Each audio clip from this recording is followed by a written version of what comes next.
if you can say it's doing those things, but some of those TikTok trends, like with the dancing, and I think it was like cops trying to do the right thing, but maybe it just went a little bit too far. You get past this line where you start to also lose respect. And in law enforcement, like we have fun, right? But we do a lot of serious things, or we're asked to do a lot of serious things. And when those moments come, do you want to be viewed as like that TikTok dancing cop, or someone who can handle business and be professional? Welcome back, everybody, to another episode of the Shots Fired podcast here in New York at the TAC Ops Conference. This is our makeshift studio. We have with us today Colby Abbott, who is the man behind the camera, does a lot of our media stuff, and he's here doing a ton of media stuff for the TAC Ops Conference. If you have not got signed up for any of these conferences, we highly encourage you to do it. Go to tacticalconference.com, get signed up. There's 3 a year: Nashville, New York, and Washington, D.C. And 2025, we're adding a 4th and going to be in Florida. So that's super exciting. We'll be there. I'm not going to miss it. We are going to be there in the humidity. So get signed up for one of these conferences, you guys. Seriously, they are phenomenal. The instructors are awesome. The classes that they offer here are really good. And it's one of the best trainings that we have ever been to. So make sure you guys get signed up. But we have Colby with us today. So Colby, you're the media guy. But interesting enough, you're also a police officer. I am. I do a little bit of both. Yeah, so a little bit of both. A little bit of both. Colby is the owner of Front Sight Creative and works in California, up near where we work. So that's how we met. That's actually kind of a funny story how you and I met, which maybe we can get into a little later. Yeah, a little bit funnier for me, but probably more for you than me. But we thought we wanted to hop on here and kind of talk about being an entrepreneur outside of law enforcement, doing things other than just being a cop, having an outlet or a hobby or something to do. Because I think it's cool that all 3 of us. Mark, albeit you're retired, but I also have a business. You do, and that's what I'm going to mention is that we're all didn't know that. Yeah. Oh, you didn't know that? No, I didn't. Oh, we're about to drop a bombshell on you. What Mark does? I want to hear it. Mark has like 4 jobs, but I think it's cool that all of us own our own businesses outside of just law enforcement, and I think it's really important that cops have that mindset of don't just get stuck in going to work every day. You're a police officer. And then that's all you do, right? You don't have friends outside of that. You don't have other hobbies and things like that. And I think the unique thing about this job is it offers you such a unique perspective of life and all these different things that you learn along the way of being a cop. Mm-hmm. And it's amazing, like what other things you could do outside of law enforcement from the tools and the things that you learn doing this job. So we think it's really important. And so Colby, share your story a little bit about, your start of your career, where you came from. And so basically my career started, I was born and raised in Arizona, so I'm not from California, but my journey kind of began back in 2011. Prior to that, I was actually selling cars. So I was a car salesman. Really? Used or new? Oh, a little bit of both. Mostly new. Worked for a new car Chevy dealership. A car salesman. But I will tell you though, like that car sales background probably was the best training for me entering a law enforcement career. I can't tell you how many times I use my sales training in terms of like just interacting and negotiating with people and suspects and just how you interact with people. I think the car sales training was like the best thing that could have happened for me. I was super quiet growing up, but being shoved into the car dealership, I'll say like it's probably the only other job where people automatically don't want to talk to you when you walk up to them. Is being a police officer or a car salesman. That is true. So, but anyway, so 2011, I was at a time in my life where we just bought a house and I wanted some consistency. And, for the most part, I've always been a busybody. I do not like sitting in an office, sitting still. And law enforcement looked real interesting to me. I actually applied for Border Patrol first. Really? And I was actually pretty far along in that process. However, the Sheriff's Department where I'm from down in Pima County was hiring. And so I jumped on that process and it actually sped up pretty quick and got on board 2011. Worked for the Sheriff's Department down there for about just a little over 6 years. Did a little bit of everything. Worked patrol, obviously. Worked at the academy, helped out with defensive tactics. I was an EVOC instructor. helped out with the PT program, and I also got onto the motor unit. So I did a little bit of everything over there, and then kind of hit a point in my life where my wife and I were like just kind of bored of where we live, man. I just grew up in Arizona, not a lot to do there, super hot. Yeah. I want to say being on that motor in the summer heat, 110 degrees, probably fried my brain a little bit to get me to want to look at California. Yeah, but, I was just going to ask, like, how do you usually people go from California to Arizona? Yeah. How do you go from Arizona I don't know. I always go against the grain. So it's like, my wife and I, my father-in-law is out in California. He just retired from a department down in the Central Valley. And so we had some family, I guess, in California. We didn't necessarily want to move to that area. So we kind of just started exploring. And literally one day, like, I came home from work off the motorcycle. I was hot and sweaty. And, I looked at my wife and I'm like, why do we live here anymore? And she looks at me and I don't know. We just like kind of had that eye contact where it was like a little bit more than just messing around. And we're like, let's look at moving somewhere. And we started watching YouTube videos, and I'm looking at different places to live in California. We looked at Irvine. We looked at like San Diego. And I'm not really much of a beach guy, though. Like, I like the mountains and kind of more rural area. And kind of stumbled across Placer County, Roseville, Placer County, Rockland. Mm-hmm. Kept popping up as like best places to raise a family. And that's kind of like what piqued our interest. So we came up here for a ride along one time, and long story short, started talking to people in the area. A good sign for me was like when the young kids in the area were like, yeah, we loved growing up here. And I was like, that's unheard of. Yeah. You reverse it, go back to Tucson, you talk to the young kids there, maybe in college or whatever, and it's like, they just want to leave. And so it kind of impressed me. And anyways, got on board with the department up in Northern California, and been there now for a little over 6 years, almost 7 actually.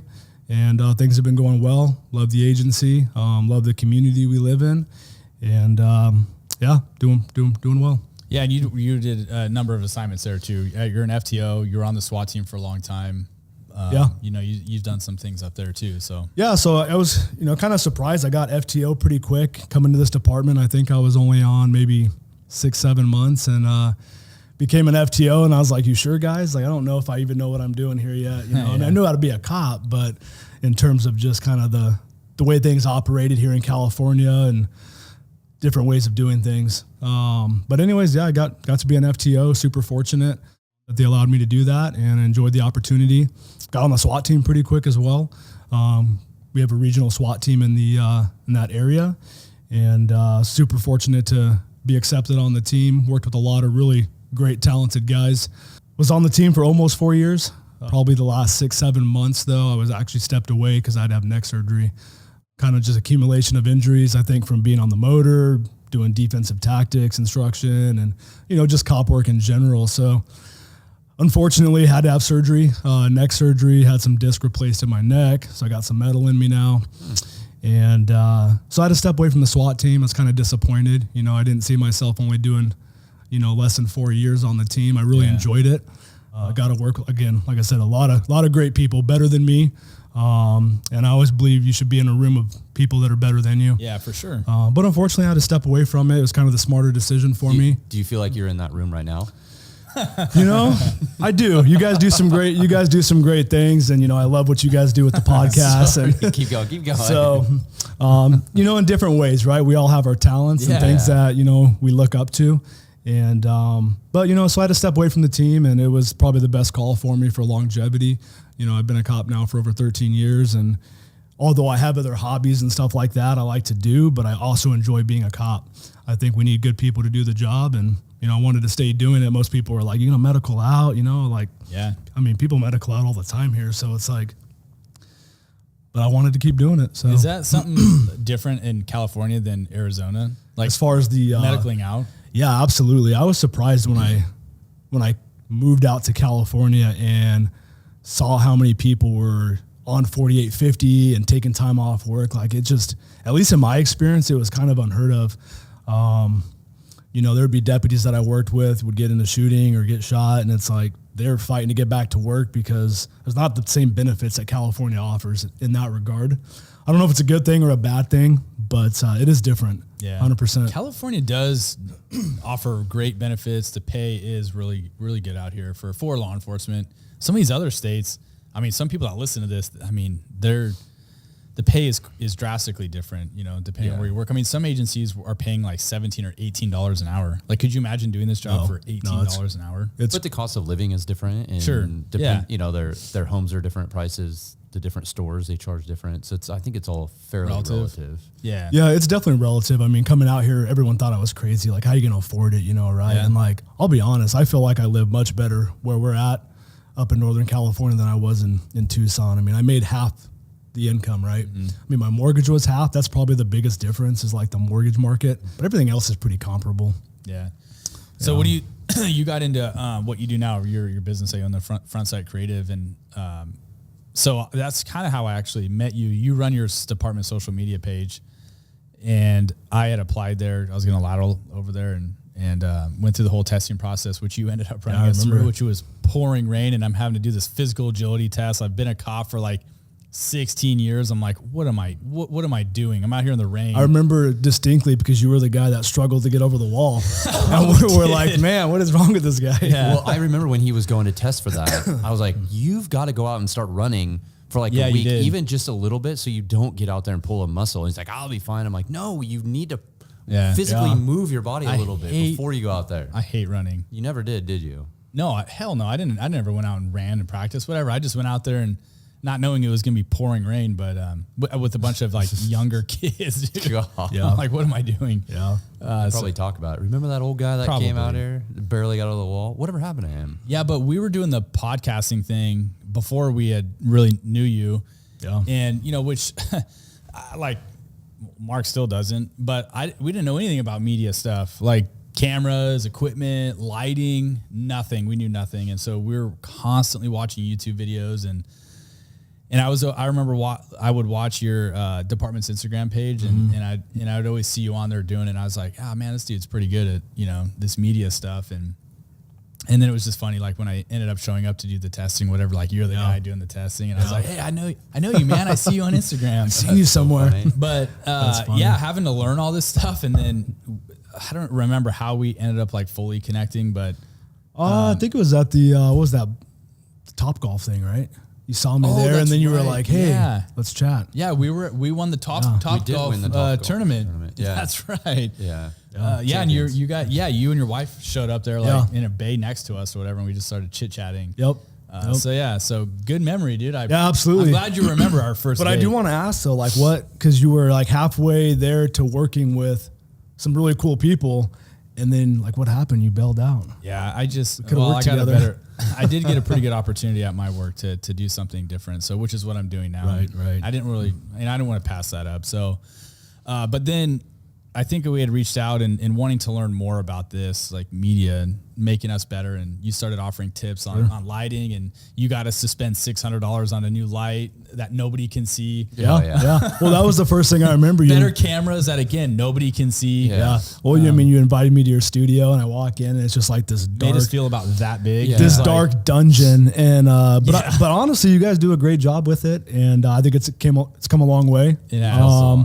But just a little lighting, a little different camera work, just newer cameras, different. and but better. Well, that's what lends me to talking about this whole like cops going out and doing other things than just being a cop. Like we got really invested in this podcast and learning, and we turned it into a business and working with a lot of other companies and people. And so then you start Front Sight Creative. I'm just curious, like, how did you even get involved in videography and photography and media? Yeah, as a cop. So first of all, I'll say this: like I've always been someone who loves to create, build things, do something outside of law enforcement. I think one of the best pieces of advice I got actually from my father-in-law, who was in law enforcement, was keep your friends and your hobbies outside of work. And he told me that before I even joined law enforcement a long time ago. And really took it to heart. And it's funny because it's always been a really good benefit to me in doing that. You go to the academy with certain guys, and, we all see them in our department. Some people they live, breathe, work, right? Police work. And it's a bit of a culture thing, right? And I've always just wanted to maintain kind of the different hobbies that I had outside of work. Again, I enjoy building, doing things. And so I've always done something outside of work. Back in Arizona, like I used to do personal training, ran a gym out of my house, had a little business doing that.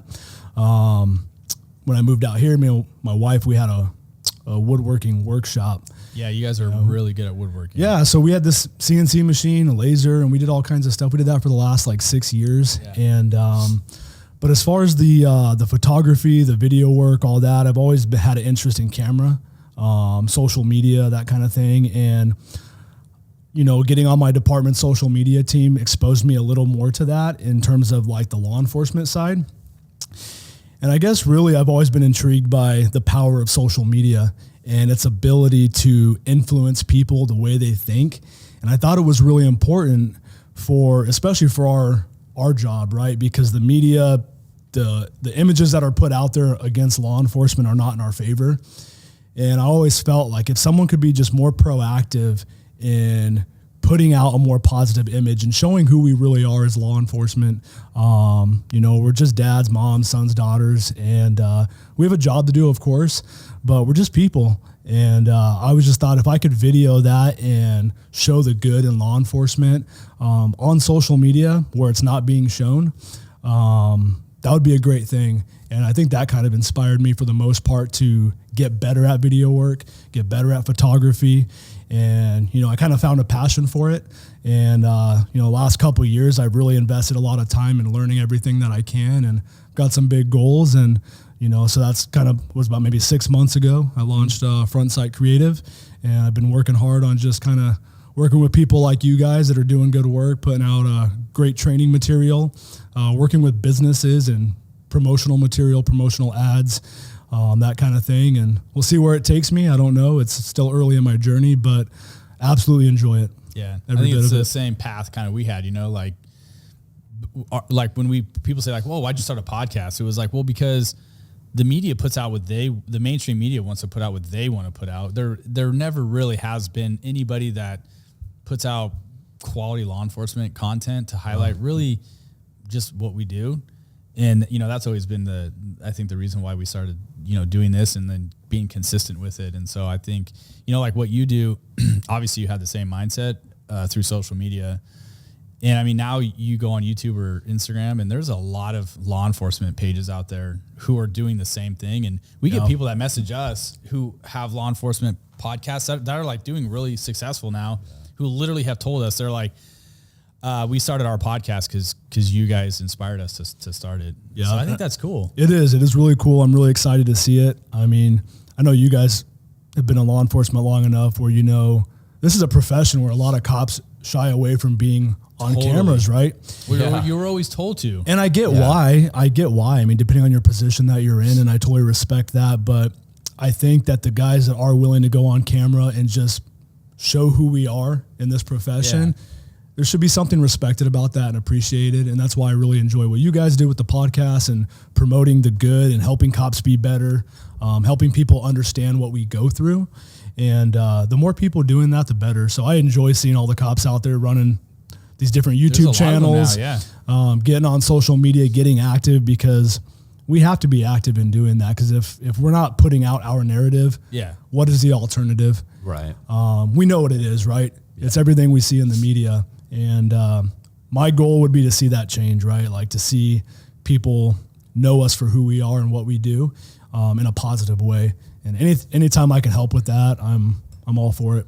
Yeah, I think departments are starting to get used to that, because I'd be curious, like, what do you think about, some agencies are getting really heavily involved in social media, like your department's heavy into it. Yeah. A lot of departments are. Like, what do you think the pros and cons to that? Like, I personally think if you're a police agency out there and you're not investing in your social media and putting out your own narrative of whatever image of your department you want to paint, I think you're like totally behind the eight ball at this point. Yeah, I mean, as far as pros and cons, I mean, there's definitely both. I do think there's more pros than there are cons. But look, I get it. There's risk involved, right? I mean, you think of like the leadership in police departments, the chief, and to give an officer or a staff member, an employee, whatever, the power to speak on behalf of your agency. Yeah, it's a big deal. It is a huge deal, and there's a lot of risk involved there because that is the image of the department. And, you know, people are not hesitant to sue police departments. You know, we're seeing it now with a lot of social media platforms where, you know, it's unfortunate, but there's some departments out there. And I get, you know, with the Constitution and everything meant to protect free speech, obviously I'm all for that. But unfortunately, you get a lot of people that will comment on police department pages, really negative ways, putting a lot of inaccurate content, using really foul language. And what has happened in the past is like police departments try to moderate that, right? With good intentions. Yeah. You can't. Yeah, you're not allowed to. You're not allowed to erase comments anymore. You can't do that. There's some very specific parameters. Basically, it's got to meet the level of a crime.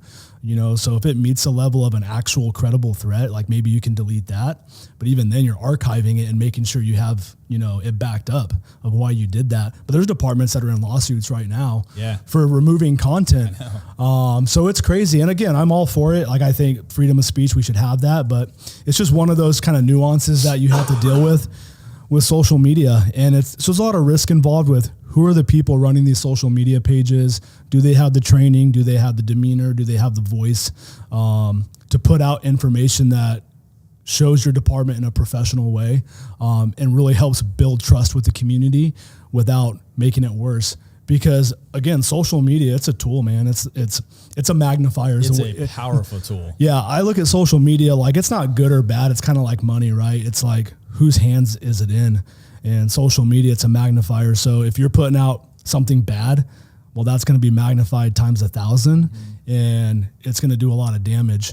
But again, on the flip side, if you're putting out good material, it's going to be magnified as well. So go ahead. I look at the social media aspect. I think it's generally all positive, but you're right.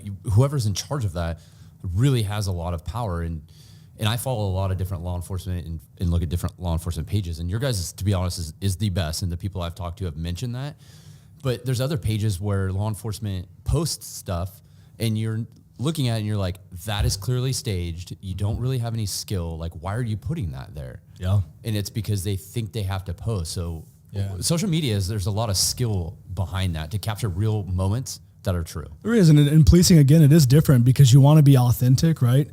You want to show certain sides of us, but then you're always worried about like what can be critiqued on this, and is it an image that is representative of the entire organization? Well, think back to the TikTok. Remember, like when that whole new TikTok with cops thing was coming out a couple years ago? I mean, dude, departments were all jumping on that bandwagon. Yeah. I personally would look at that and literally think to myself, like, what are we doing? Like, where did this even come from? Well, there's departments that got in trouble for that because citizens were saying, are we paying these officers to go out there and practice for 100%. Hours, take a boat out and helicopter? It's valid, right? It is valid. Like, we have a job to do. And the way I look at social media in terms of like law enforcement, like it still has to support your mission, right?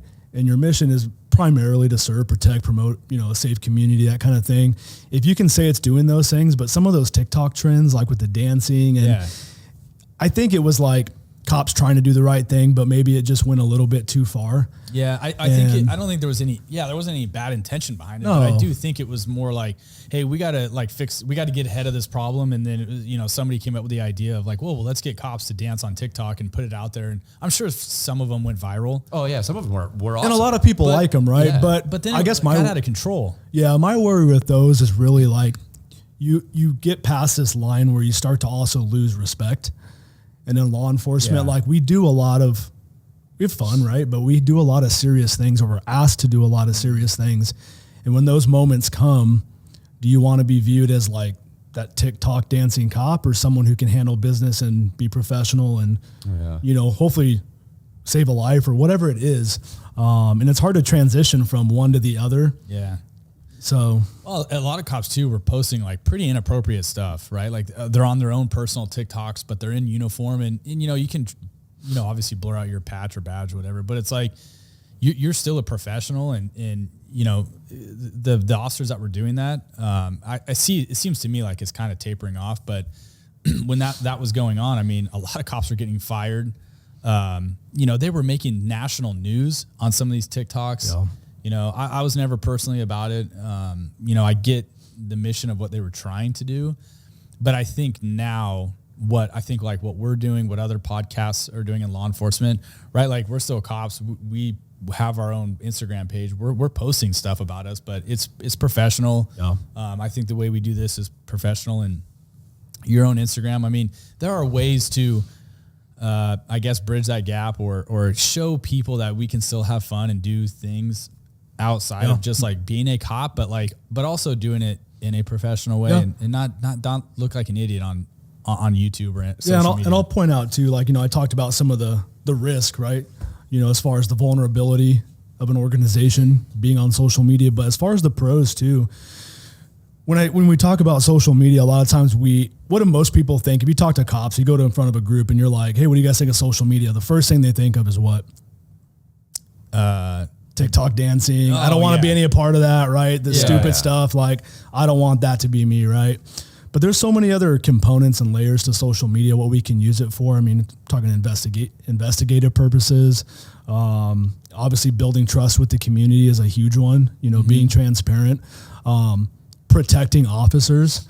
I know you guys did an interview, I think, with Mattingly. We had a discussion, over at a PIO social media conference that I was at, and he did a phenomenal job explaining some of the backlash of not putting out enough information in the right timing, the right way. And so in one way, social media can be a huge way to protect cops too.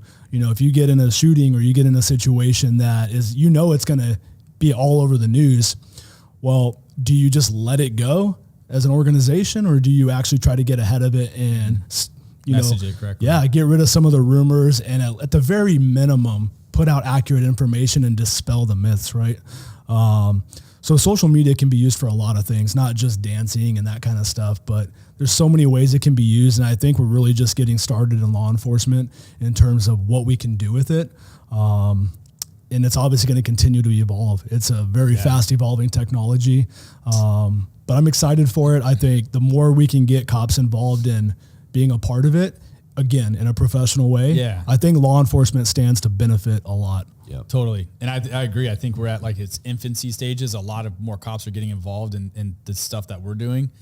I think the TikTok thing was like the I don't know, trial phase of it that phased out. And now you got a lot of guys with YouTube channels and Instagram pages and stuff that are doing that. And I have a question for you guys. So I'm curious, obviously you run this podcast and as a police officer and all that, do you think your audience is primarily other cops, or do you think it's actually just people that are intrigued by the career and want to know more about it? So we get asked that quite a bit. I think it's split. I think we get a lot of cops that obviously listen to the show, but I also think, and I also know because we get a lot of YouTube comments, and if you're watching this on YouTube, drop a comment and let us know if you're in law enforcement and watch this. But I know a lot of people who are not watch this show, and they leave comments on our videos like, hey, I'm not even in law enforcement, but I like your show. Thank you for filling us in on what you guys do. We get plenty of comments that are like, hey, I don't even like cops, but I find your show interesting. And so I think the reality is even if people don't like cops, they cannot help themselves than to watch police content because they want to know what we're doing. And we've put out videos where like we have a YouTube short that's out that's got like 3 million views. And, I guess it was controversial to a lot of people because there's thousands of comments on there that are negative towards the comments that I had made on this YouTube short. But that's funny to me because I'm like, well, these people that supposedly don't like cops, and clearly they don't like cops because they say that in their comments, but they're still watching the content. So that's why I think it's so powerful that we do this, because through all of this, that's actually a really good question. I know that people that are either, if you want to call them anti-law enforcement or, police, whatever, I know they watch police content. 100%. And so if we're putting out this type of stuff, we're only educating them. And I think changing a lot of people's minds and perspective of what we do for work. So I know that to be true just through our own YouTube channel. Well, yeah. And we get a lot of people send us messages through our Instagram and our email. webpage, the email. And they say, I'm not a cop, but I really enjoy watching what you do. I actually learn a lot. Thanks for being neutral. Because that's one of the things that we pride ourselves on, is being very neutral and reporting what's happening. Yeah. And I think you just hit it. Like that's the difference. Like we're probably a little bit different than some other policing podcasts out there. We are different for sure. Like some, there's police podcasts out there who go heavily on the conservative side, and they're very outspoken and want to push their narrative. Fine, that's totally fine. That's what you want to do. I think when we started this, we have remained true to our mission of we want to be neutral. I don't want to be biased any which way. Like I feel like our job was to just explain what cops do, like what do we do on a daily basis, why things happen the way they do, right, wrong, or indifferent. Like there's plenty of times, even on our show, where we watch body cam footage and cops didn't do the greatest job. Right. Okay, so we'll call that out. But to us, it's like a learning, it's a learning tool. Well, I think that's what's great about what you guys do with even like the body worn camera breakdowns and all that. And it is funny because I see it online all the time. You look in the social media pages, and when you guys do these critiques, like it's sad to me sometimes that you see so many cops like getting upset about it. Yeah. And it almost makes me think, like, are these guys like not in training environments? Like, and the way you guys present it, at least in my opinion, is a very neutral position. Like, what are the things we can learn from these videos to be better? And it's no different than like anybody who's played sports, right? Growing up, it's like, you run plays on the football field, basketball court, whatever. When you're done, what do the coaches do? They critique you, right? It's like, what can we do to be better? It's not to say you're terrible or anything like that. And but I enjoy it. A lot of the problem with people that don't like law enforcement is because law enforcement tries to protect themselves. Sure. When they talk about stuff, it's very one-sided. They justify or they are defensive. Yeah. And the role of a police officer is to be unbiased. Like that is your job, is to be unbiased. Mm-hmm. And that's how we take this. So we try to educate people and fill in exactly what happens. We're not concealing anything. I thought when Sheriff Lamb was on our show, I thought he brought up like the greatest analogy. He's like, he came in as a business guy, right? Like he wasn't, he was a cop, but like that's not what he did growing up. He didn't grow up in the law enforcement world. Right. So I really liked it. If you remember when he said, he brought in media people as like his PIOs, and social media was, they started their own YouTube channel, right? Like he was really big on cops are not trained to be a media person or PIO or whatever, right? Like, why not use somebody who's an expert in that area to speak on behalf of the police departments or sheriff's departments? Because that's what those type of people do. Where you're right, like when something would happen and you would see like a lieutenant or captain or, a sergeant or whatever on camera doing a news clip. Yeah. You're stiff, they're rigid, they're nervous, they're clearly nervous. They don't know how to talk on camera. And that's the representative of your agency that you're sticking on news, which sometimes makes national news, to represent something that happened in your community. Like, why would you do that? Well, yeah, and it goes back to the point I made earlier. Like, it's really important who you pick to be in these roles, right? 100%. And it is crazy because like I'm seeing more and more now though, like, I go to these social media PIO trainings, and it's like you're seeing more and more sworn personnel being sent to these classes to learn how to represent law enforcement. And it is a good thing. No, I agree. Because if you don't have that, then I think the best alternative really would be hiring someone who has background in the media and then just getting them up to speed on what we do as cops, right? I think cops should be trained on it. But when you come in an era where like that was not even a thing, right? When he started as sheriff, there was no PIO classes, and there was none of that. So this is all new stuff. Yeah, he kind of had to brand that himself. But yeah, dude, I think in today's day and age, you almost have to do that stuff. Well, the agency has to be smart enough to recognize that. If it's like a business and you decide to get this position in this job, you're gonna learn how to do it, or you're gonna be trained how to do that position. They don't just put you in it and just hope you're gonna do good at it. That's what Sheriff Lamb was talking about with the different positions is, okay, well, now you're a lieutenant and you're in charge of a $5 million budget. You don't even know how to budget your own finances. And now you're going to be responsible for $5 million budget? No, we're going to teach you how to do it correctly. So I think you're right. Whoever takes social media needs to have the skill set for that.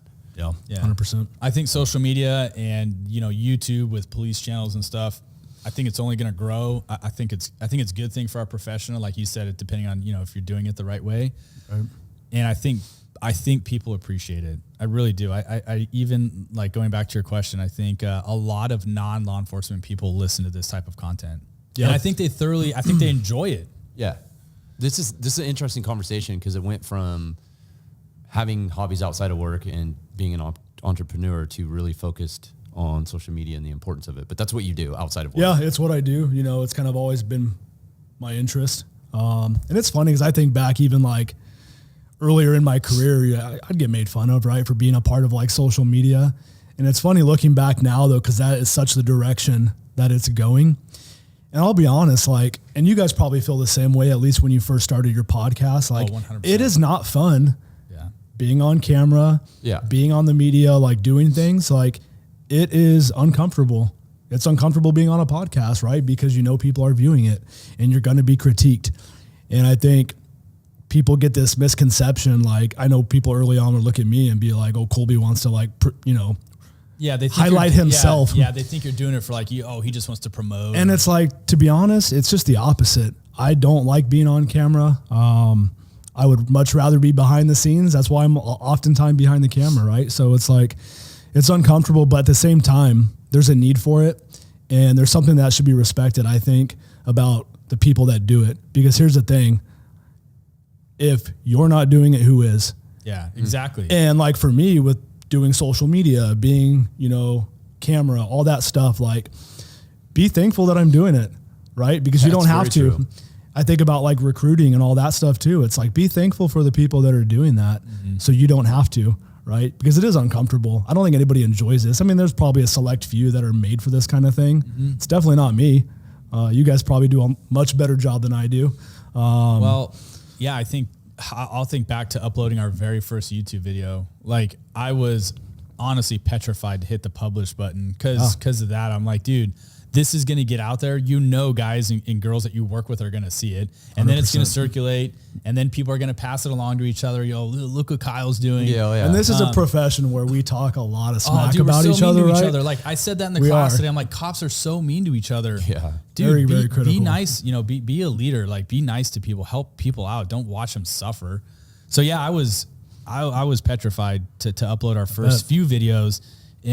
And then it was like, man, I didn't tell anybody about it at work, what we were doing. Right. And then it started to kind of get around, like, dude, you have a YouTube channel? I mean, how much did you get made fun of? I don't necessarily, I don't remember ever really getting made fun of. I think it was in my head. Like, I think I thought people were making fun of us. And I'm sure there were. Like, I'm not saying they weren't, but, to my face. I think I was lucky enough, though, like, I think I'd had the respect of everybody I work with and kind of in the region. I knew a lot of people.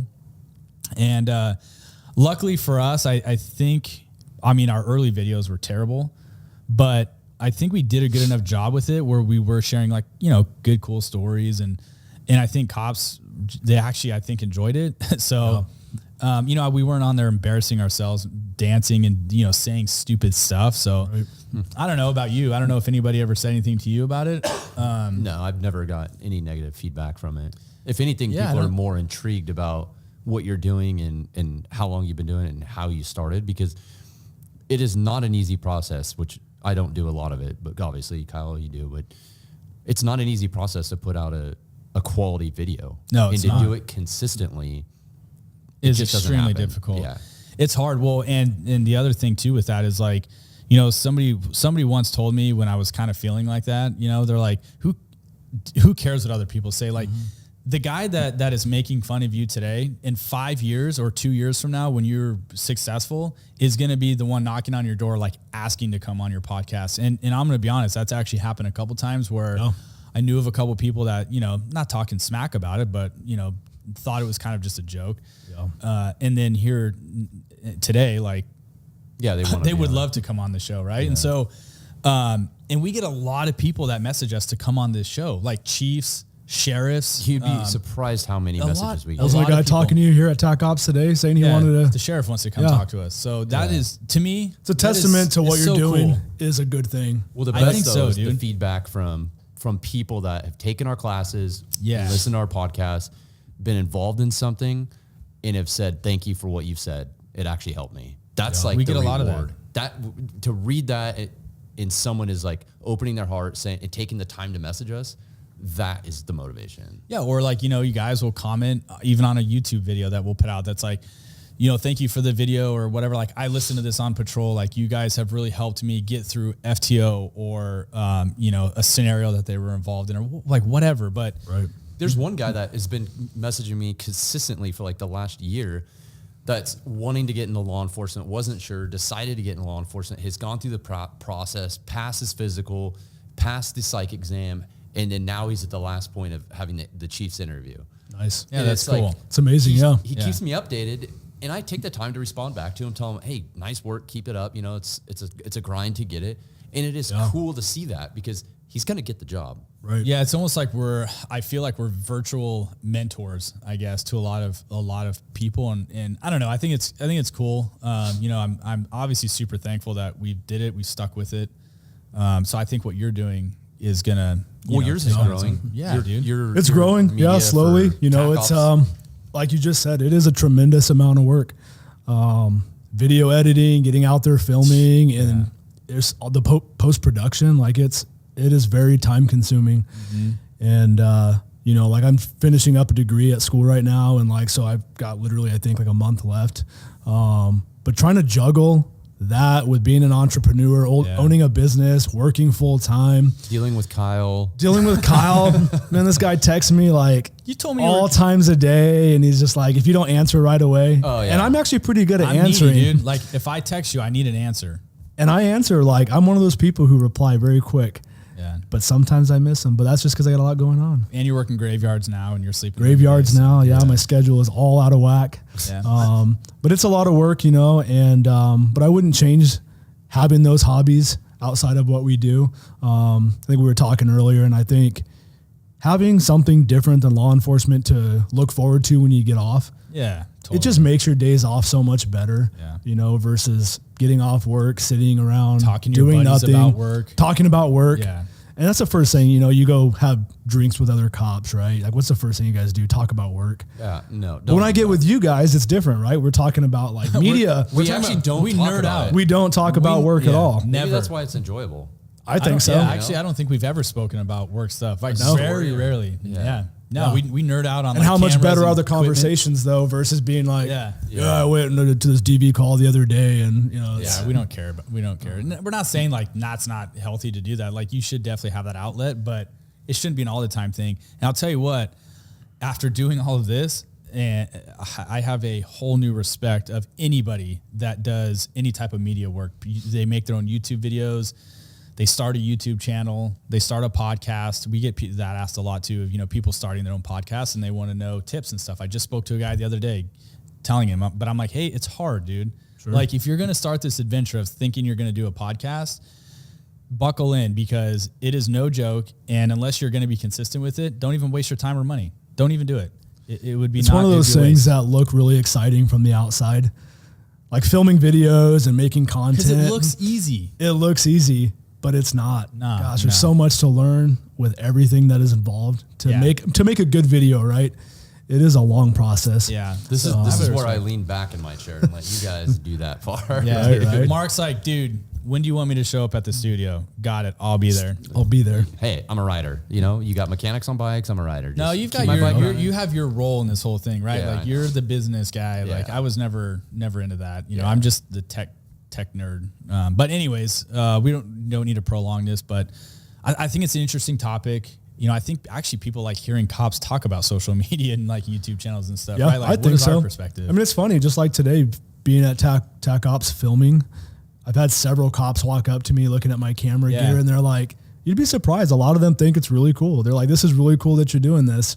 Not a lot of people talk like that in groups as cops. That's what I find is funny, right? Like if I'm in a group of other cops, everyone's Mr. Cool, right? Yeah. And then, but I'll get these individuals that'll come over and hit me up and they'll be interested. And it's exciting for me to see that because I get it. Like, well, you were filming our class today and this guy walks up and he's like, more interested in your camera than we were in the back of the class. You were talking about it shooting and he comes over and he's like, oh, that's a really nice rig.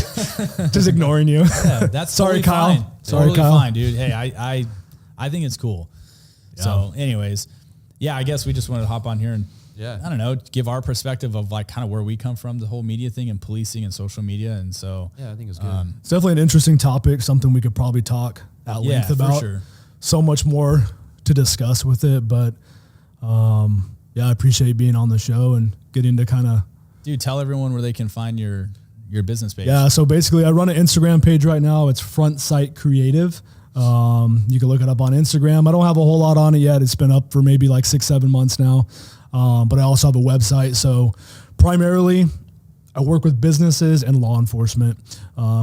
I'll take a family shoot every now and then, but for the most part, I'm trying to represent organizations, businesses that are doing amazing things and just trying to help promote that. So if you own a business, if you're a law enforcement agency and you want to help create a more positive professional image, reach out to me. I would love to work with you guys and, just do good work. Yeah. Well, dude, seriously, like, I think that's what really drew me to you and building our friendship was, you're interested in the same interests we are in making law enforcement different, through social media and stuff. And so, man, I appreciate it. I feel like it's just I don't know. We've built a good friendship. You've helped us do a lot with our podcast and our show. You've traveled with us. You've done a lot of media stuff for us. You've never charged us anything. Like, I really appreciate it. And I've learned a lot, from you and hopefully cameras and stuff. I mean, you've definitely broke my wallet with trying to, we've had to go buy new cameras and lights and stuff because Colby's like, this isn't good enough. He just kicked this light earlier and just knocked over our microphone off the table. The good news is like